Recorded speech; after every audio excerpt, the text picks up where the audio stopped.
So you think that contingent staking is the most important news item right now? Trust me, it is not. The most important thing happening right now is that the SEC just laid the groundwork to turn huge swaths of crypto assets into bandit coins, illegal bandit coins. Not only did they argue why those coins are securities under the Howey Test, but they also went further and used that laundry list in Section 2A1 of the 33 Act for what I think was the very first time in crypto. It was a day of really bad firsts. They also explicitly declared a stablecoin to be a security for the first time. Unfortunately, this is going to leave a mark. Ready? Let's go.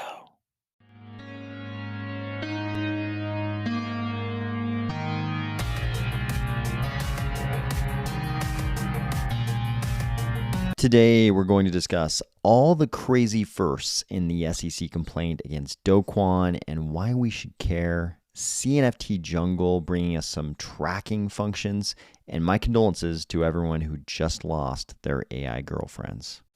If your only question about this image is what the guy on the right did so that he wasn't allowed to have a hat, or if you're finding value in these videos each weekday, please consider delegating to the Army of Spies stake pool, ticker AOS. Today was the day that the SEC filed charges against Do Kwon. This probably surprised absolutely no one in the crypto space because probably if you named two people that the SEC should have gone after a long time ago, the second one would be Do Kwon. The first one would be Sam Bankman-Fried, but the second one would probably be Do Kwon. So I don't think anybody is at all surprised that the SEC is filing charges against Do Kwon. The second part also probably shouldn't have surprised people, but I think a lot of people weren't expecting this second part. What regulators like to do, they like to wait until they have a very unsympathetic defendant. When they're filing charges against a very unsympathetic defendant, that's a great time to lay the groundwork for further reach of their authority. When you have a defendant who the judge is not going to like, the judge is going to read the facts of the case and instantly know this person is a bad person who did bad things.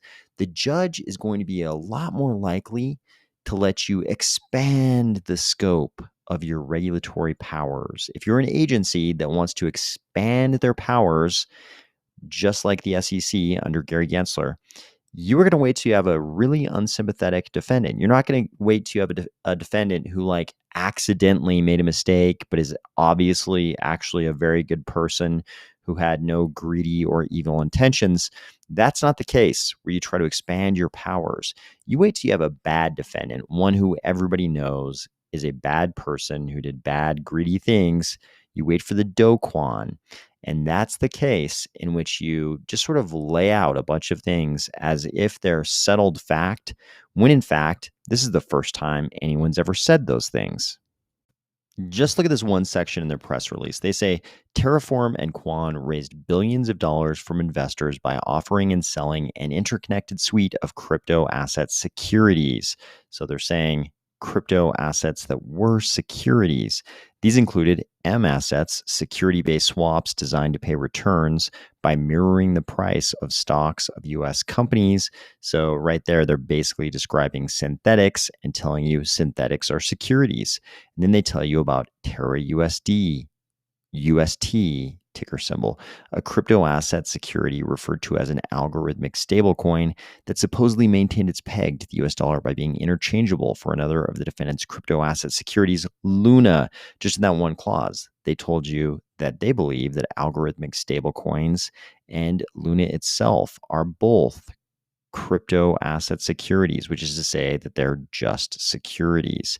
So you could argue like, oh no, they don't mean all synthetics or all algorithmic stablecoins. They just mean these particular ones. But this is exactly what you do if you're a smart regulator. You find a very unsympathetic case. This case of Terraform Labs and Do Kwon and Luna and UST and M assets. And later on, they'll talk about this mirror token, and they'll talk about wrapped Luna. And they're going to say that all these assets are securities. This is the perfect case to just declare all these things to be securities. And then the next time this comes around, it's going to be easier for them to classify anything in the same category also as a security. The attorneys on crypto Twitter definitely seem to notice this today. This post says, there is a lot going on, and this may arguably be the most important SEC case brought to date for them to test multiple theories. But biggest takeaways, they're alleging everything in the Luna ecosystem, UST, Luna, wrapped Luna, and mirror assets were securities. And he's referencing this section right here, which says, as alleged in greater detail below, Terraform offered and sold 5 groups of securities: Luna tokens, wrapped Luna, UST, mirror tokens, and security-based swaps, or M assets. Those are those synthetic assets mirroring the price of US equities. Here's the actual complaint that the SEC filed against Do Kwon and Terraform Labs. So we saw something very similar to this with Kraken. The difference here is that Kraken is a huge ongoing business. They had a pretty good incentive, a pretty reasonable judgment that they should just settle, pay the 30 million or whatever it was, agree not to have a staking program, and move on. The difference here is that Do Kwon no longer has that. He doesn't have his former business as a going concern anymore. He's got a finite amount of money. He doesn't have this giant Kraken revenue where the 30 million is going to hurt, but it's not going to kill him. Do Kwon may be likely to actually fight this. We may actually see this get litigated, which is going to be interesting because you don't really get any law. There's no precedential value really in a settlement. But when somebody like Do Kwon and the SEC actually fight it out in court, then you get some precedent, then you get some case law, then you get some idea where the courts are going to go with this, at least the U.S. District Court for the Southern District of New York. Like I said, the SEC knows they have a pretty unsympathetic defendant here in Do Kwon, so they came out guns blazing.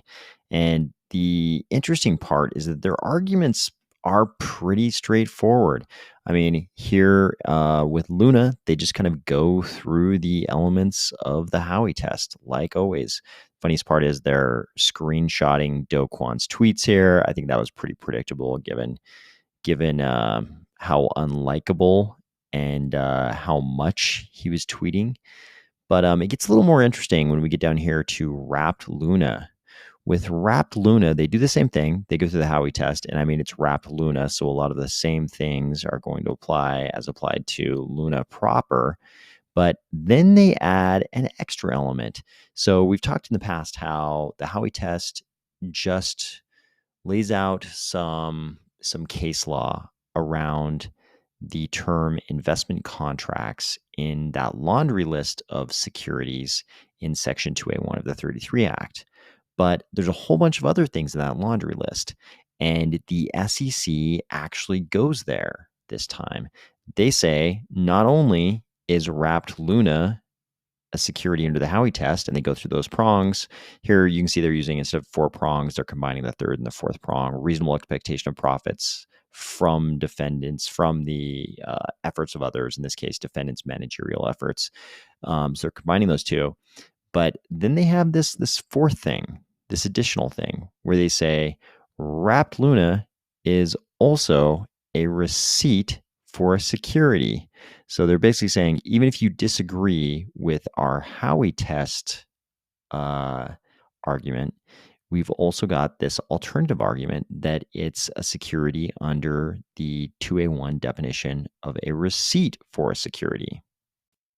Let me tell you, if we're now digging into that laundry list of securities in Section 2A1, that's a Pandora's box of weapons that the SEC could use to declare almost everything in crypto a security. I mean, you can pretty much find something in that list that describes almost every asset that could possibly be a security in crypto. I think Gary Gensler has said that he doesn't think CryptoKitties is a security. But aside from CryptoKitties, you can probably find something in that list to describe almost everything in crypto and definitely everything in DeFi. Interestingly, they do the same thing with UST, the stable coin. So, I mean, this was almost unthinkable for some people. Some people were predicting that stable coins would be a problem; they would be declared securities. But it was almost unthinkable for some people that stable coins could be declared a security, a short time ago. But they're going to do the same thing here. They're going to go through the Howey test, tell you why it's a security under the Howey test, and then they're again going to dig into that laundry list in Section 2A1 of the 33 Act. So they say, okay, yeah, there's definitely an investment of money. They explain to you why it was a common enterprise with horizontal commonality with the purchaser and the other UST purchasers, as well as vertical commonality with Terraform Labs and with Do Kwon. So that's all pretty straightforward. They say there was an expectation of profits based on the managerial efforts of the defendants. And in this case, that too is pretty easy because of the gigantic 20% returns advertised from the Anchor protocol. And of course, they splash that 20% figure all over this complaint. So that part is pretty easy as well. And of course, more tweets from Do Kwon. I think he's probably regretting a lot of his tweeting activities at this point. But then they do the same thing again. They're like, oh, by the way, we're going to go back again to Section 2A1. You can see it here in this footnote 4. They say, also, even if you don't believe our Howey test argument, it's also a security because it gave investors a right to subscribe or purchase another security, namely Luna. So they're letting the world know right now, hey, all you guys who think you're okay because you have algorithmic stablecoins, we're going to tell you right now in the Kraken case, we basically put you all on notice that even staking programs, even centralized staking programs were to be problematic. With the Paxos BUSD Wells notice, we put you all on notice that asset-backed stablecoins were going to be a problem. And now in this Luna case, we're telling you because with algorithmic stablecoins, you could exchange those stablecoins generally for some other asset, which we're going to say is a security. So that algorithmic stablecoin is also a security as a right to subscribe or purchase another security, even if a court doesn't agree with our Howey test interpretation. So at this point, we're taking in all the asset-backed stablecoins and all the algorithmic stablecoins. Then they kind of just go through the Howey test for the mirror token, which is pretty easy analysis for them because they say, hey, people were obviously buying this mirror token as a way for investors to invest in the potential success of the mirror protocol. And it's a pretty easy Howey test analysis for the SEC here. The more interesting one is when they get to the actual M assets that the mirror protocol permitted the creation of. And of course, the example they want to point out is that the value of the security that the M asset was designed to mirror, such as the stock of Apple Inc. And they kind of use the mirror Apple asset as an example throughout their analysis of this particular asset. But they make pretty short shrift of it because bucket shops have been illegal for a long, long time. It's always been super illegal to just sort of like open up your own little operation where you say, hey, I don't have any actual Apple stock, but I'm going to sell you this like marker that represents the value of Apple. And then we're just going to like trade it back and forth and pretend like that's Apple stock. Running a bucket shop has been illegal for a long, long, long time. This is like one of the oldest illegal securities activities in the books.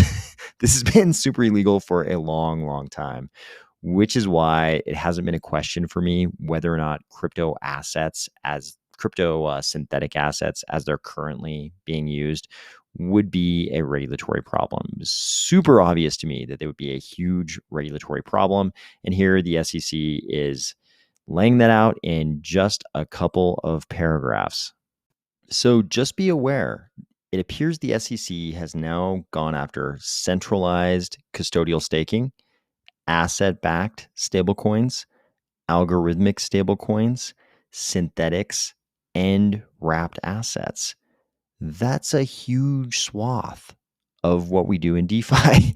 That's like a pretty big chunk of DeFi. And they haven't even talked about who may or may not be an unregistered securities exchange. They haven't even started talking about the possibility of protocols like, you know, exchanges being unregistered securities exchanges. And notice I haven't specified whether we should be worried about centralized exchanges or decentralized exchanges, because this SEC seems to be after everything in crypto. They're going after everything. They don't care. We don't know how deep they're going to go. So while it does look like the SEC is trying everything they can to strangle crypto as much as they possibly can, not all the news today was bad. Here's a great thread that says, in this thread, I will introduce one of the most powerful tools I have ever seen in my Cardano life. What you see here is the flow of ADA in a specific wallet. It is possible to filter it by amount or ADA handle. And this is part of the new functionality rolled out on CNFT Jungle. Here's what it looks like on the actual website. And yes, if you did not know, CNFT Jungle does have dark mode. Thank you, CNFT Jungle. Thank you for dark mode. My eyes, thank you. And it's pretty cool. There's kind of a cool little animation showing the actual flow of assets between these wallets. And this is called the Flow Chain Explorer. It's under Explore if you're trying to find it on the website. I've kind of been waiting for a graphical tool to relate wallets to each other. I think this is going to be very useful when we inevitably have an uptick in these cases where somebody should probably do some kind of forensic analysis to see where certain assets actually came from and where they went. We've had a few cases like that even just recently in Cardano. Small cases, nothing too gigantic, but I think as we get bigger, we'll have more and more of those kind of things going on, and a tool like this will be very helpful. Finally, I'm about to show you a Vice article that I think may explain the recent spike in ADA price amazingly. So this is an article on Vice explaining how the Replika AI platform, apparently had some functionality I at least wasn't aware of, and they've recently removed it. So apparently Replika. So Replika, it's the platform where you can basically set up an AI avatar that communicates with you. And I guess it did a lot more than communicate. Apparently there was some functionality in Replika that the users of Replika, I guess they affectionately refer to it as ERP, which apparently stood for erotic role play. And the Replika AI would do exactly what you imagine when you look at that acronym. And apparently, the parent company of Replika, they decided it was getting a little bit too spicy or something. They didn't like the heat they were getting over this ERP functionality, so they removed the ERP functionality, which was displeasing to a bunch of the users. And you can see it looks like they were actually advertising it pretty hard with some of these memes right here. They were definitely letting people know that not safe for work pics from your Replika was definitely a possibility with some of this functionality. But once they pulled the functionality, the users who were making use of that were not very happy. Here, I believe this is part of a Reddit post where they talked about anger, grief, and confusion. The users we're going through stages of anger, grief, and confusion. So I think this completely explains why all of these guys suddenly had a lot more free time. That probably led to the spike in the ADA price. I hope you have a great weekend coming up, and I will talk to you soon.